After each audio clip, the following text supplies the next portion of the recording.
Je suis un entrepreneur depuis maintenant 20 ans et j'ai décidé de continuer à créer de la valeur, mais cette fois-ci de la valeur plus humaine, à travers une organisation qui s'appelle EPIC.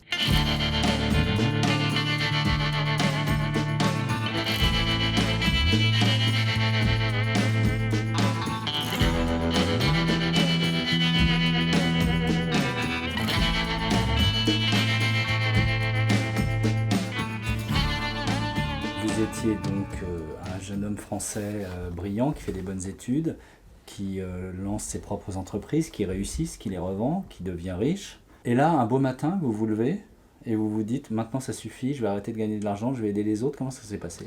Non, en fait, ça se passe pas. Il y a pas souvent, on se pose la question, est-ce qu'il y a un moment, un jour, on s'est retrouvé dans un endroit, on a vu une situation.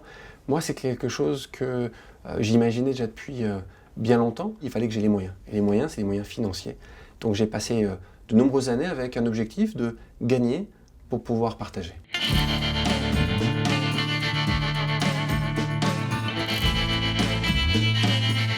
EPIC, c'est une entreprise déjà, c'est comme une start-up, mais c'est plutôt un mouvement. C'est un mouvement de personnes qui, comme vous, comme moi, peuvent dire comment on peut continuer à accepter l'inacceptable et comment faire pour combattre ces inégalités.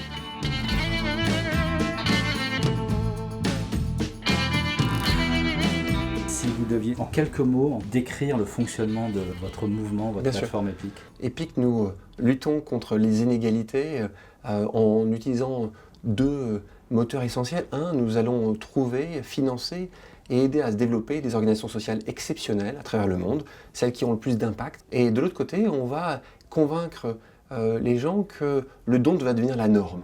Et nous, on pense que le partage ne doit pas être 50% de ce que vous avez, mais doit être à chaque fois assez indolore et totalement optionnel. C'est par exemple ce que vous appelez les chiffres après la virgule sur le bulletin de paye. Sur votre salaire, c'est jamais 0,0 après la virgule.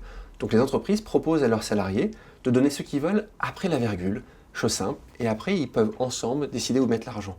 C'est la même chose dans les restaurants, dans les bars, quand vous achetez un billet d'avion, un billet de train. Chaque personne ou chaque entité devrait pouvoir nous proposer en tant que consommateurs, si on a envie d'arrondir la note, si on a envie de partager un petit peu de ça.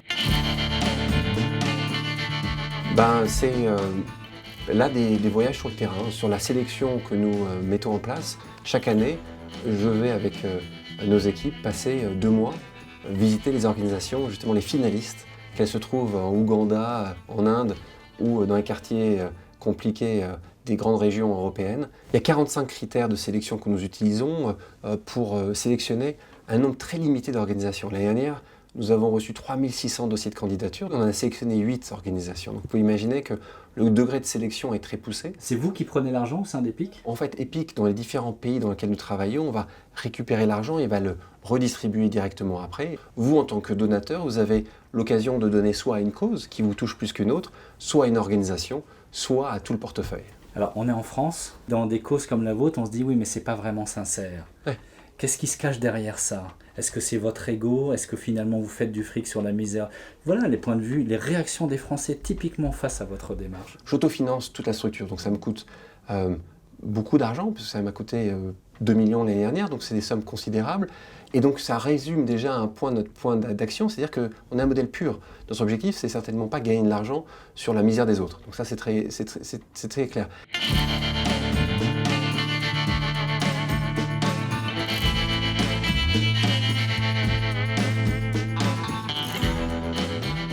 Et alors là, dans votre livre, il y a une phrase, ça commence « Depuis toujours, mon ambition, mon envie, c'est de changer le monde. » Ouais.